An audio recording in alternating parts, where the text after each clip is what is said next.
Começamos nossa edição propondo uma reflexão para a gente olhar com mais interesse ao nosso redor e pela cidade, porque a mobilidade vai, na minha visão, e na deles também, muito além do trânsito, que ele vai através da humanização do espaço público. Você já pensou em desfrutar melhor os seus caminhos?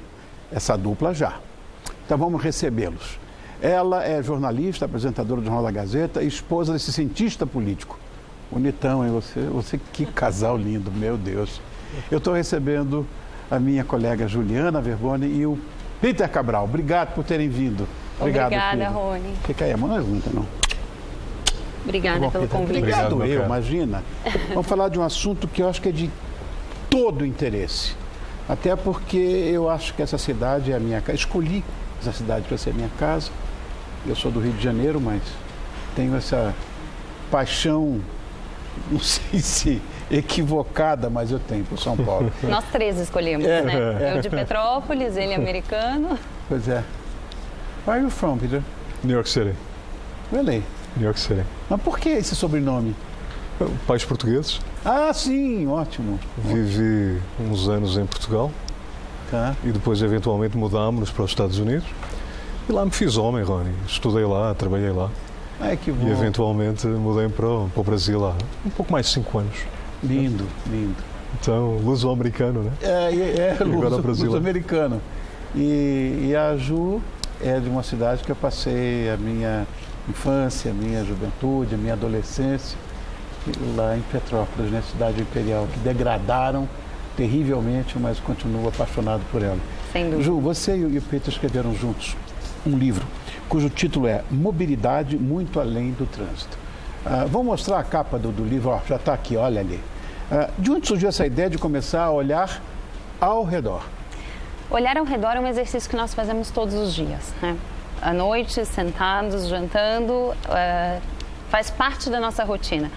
O que aconteceu durante o dia, quais foram as principais notícias, enfim, eu trabalho com notícias, então chegar em casa com tudo fresquinho faz parte dessa nossa rotina. E, obviamente, toda notícia que envolve mobilidade urbana acaba sendo um assunto que nós vamos peneirando e nos aprofundando cada vez mais. Então, esse acumulado de papers que fomos escrevendo, palestras que fomos participando, enfim. Bom, e vocês discutem, né, a participação das pessoas com a sua cidade, né, que é uma coisa que pouca gente faz, quer saber, Ju? Pouca gente faz isso.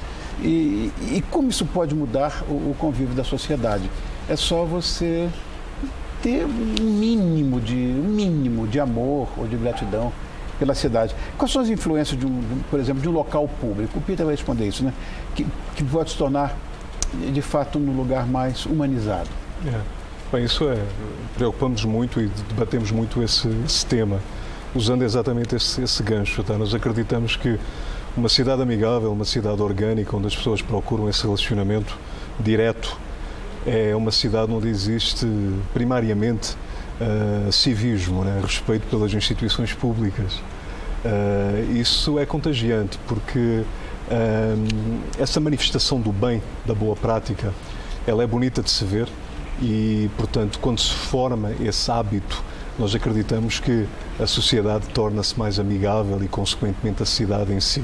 Uma cidade amigável, onde as pessoas se relacionam, ela torna-se automaticamente inteligente também. Inteligente porquê? Porque você tem uma parceria muito grande entre o setor privado, o poder público, trabalhando em prol do desenvolvimento social e económico da cidade, né? Então nós trabalhamos e focamos muito nesse gancho. Aliás, eu quero só avisar você o seguinte, o Peter é responsável pela introdução do conceito do bike sharing aqui no Brasil, na Argentina. Nós estamos falando de uma coisa utópica, Peter, essa, pelo menos na minha visão. Como é que seria a definição de uma cidade limpa, na sua cabeça? Na minha cabeça? Bem, um pouco do que eu já falei. Eu acho que a cidade limpa, ela começa na pessoa, tá? Começa na pessoa, começa no indivíduo, começa na família, começa no conceito basilar. Perfeito. E começa na manifestação desse princípio na sociedade civil organizada. Tá? E quando isso funciona, existe quase que, por consequência natural, lógica, né, uma cobrança, né, uma proatividade, ou seja, com as instituições públicas, ou seja, o próprio setor privado, que incorpora responsabilidade social e responsabilidade corporativa e quer zelar pela cidade e pelas pessoas. Ou vice-versa, né? Claro. Mas tem que haver uma responsabilidade de nós outros que vivemos aqui na cidade com ela, com esse trabalho. Eu não sei se isso existe, né, Ju? Sim, nós trazemos, inclusive no livro, o conceito do contrato social, que é justamente a contrapartida. Quando nós elegemos um político, nós estamos dando a ele o direito de tomar decisões, de criar regras, de dizer como nós devemos nos comportar. Mas existe uma contrapartida. E isso vai desde não jogar um papel no chão até seguir as leis de trânsito, não furar um sinal vermelho, enfim, o respeito em sociedade. Então, essa contrapartida faz parte desse contrato social que a gente trabalha no livro e é essencial. Não adianta nós só cobrarmos e depois picharmos uma estátua, não preservarmos, não zelarmos pela cidade em que vivemos. Num dos capítulos você fala dos meios de locomoção e que eles deveriam... que esse deslocamento deveria ser mudado, alterado. O que você quis dizer com isso? Tem a ver com essa questão cultural. Nós brasileiros achamos que o ônibus ou o metrô, o trem, ele tem que sair da nossa casa e nos levar até o trabalho. Isso é uma utopia, isso não existe nas principais cidades do mundo. Então, numa cidade de dimensões como São Paulo e as principais metrópoles brasileiras, o ideal é que aconteça a intermodalidade, ou seja, você começa o caminho de ônibus, passa para o metrô, passa para o trem, enfim.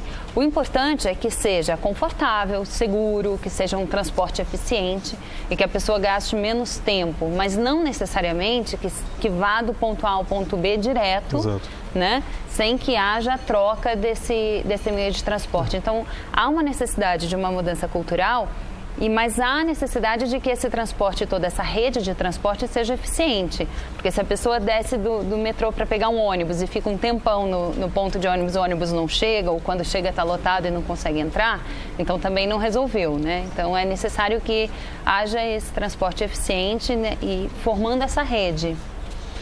Olha, eu fico vendo o seguinte, eu não sei se eu devo dizer isso, mas existe aqui no nosso país a cultura exagerada do uso do automóvel. Talvez nos Estados Unidos exista também. Sim. Mas em certos países da Europa, não. Os automóveis são mais para lazer do que para trabalho. Sim. Eu não sei, mas o que seria ideal para a mobilidade urbana satisfazer a todo mundo, satisfazer a sociedade, já que o ônibus não pode parar na porta e te levar na porta do trabalho? Tem uma questão de segurança, que nós falamos bastante no livro também.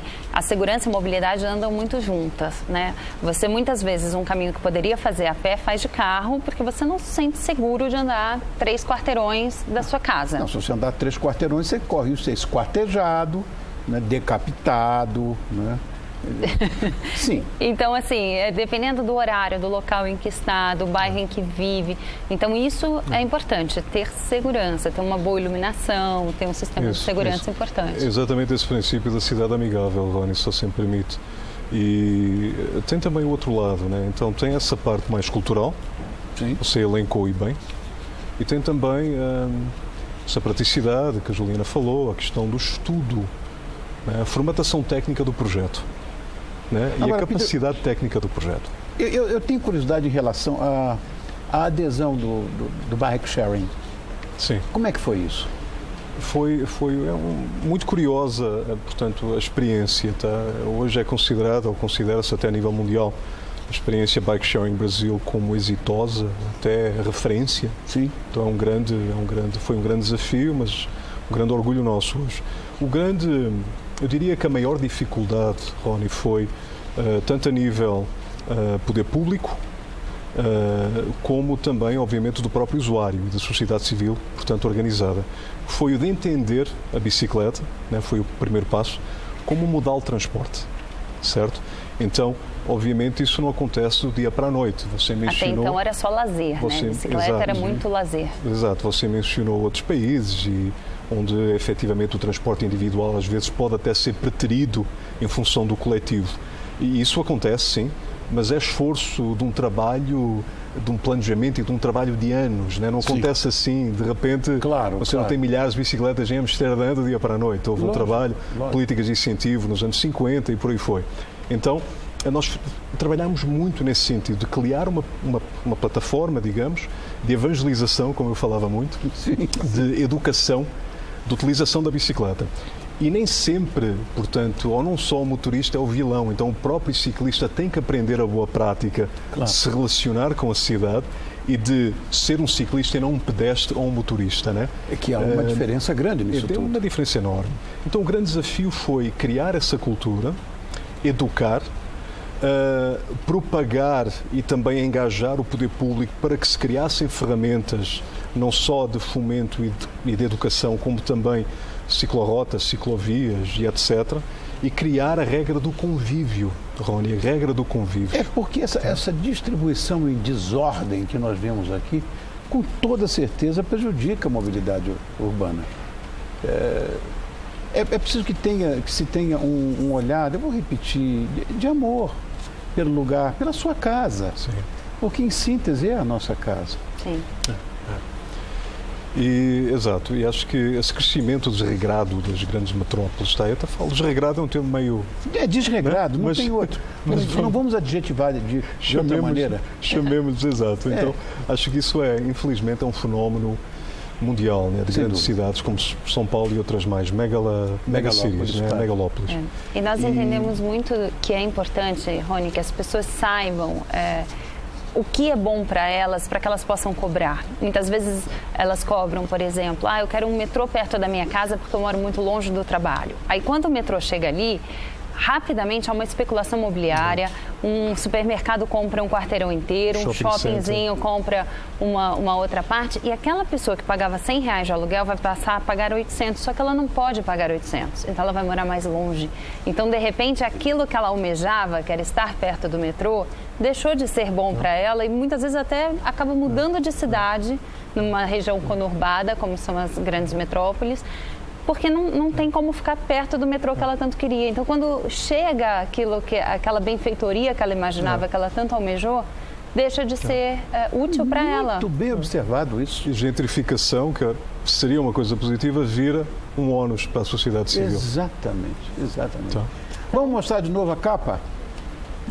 Ali, mobilidade, muito além do trânsito. Quero agradecer muito a sua presença, Ju. Obrigada, Rony. Tão competente, tão bonita. Agora o Peter também, o cara é... Escolhi bem, né? O quê? Um pedaço de mau caminho, não é? Cientista político, que é o Peter Cabral, que juntos escreveram esse livro que eu recomendo e já vou começar a ler hoje. Obrigada, Rony. Muito sucesso para vocês, de fato. Obrigada.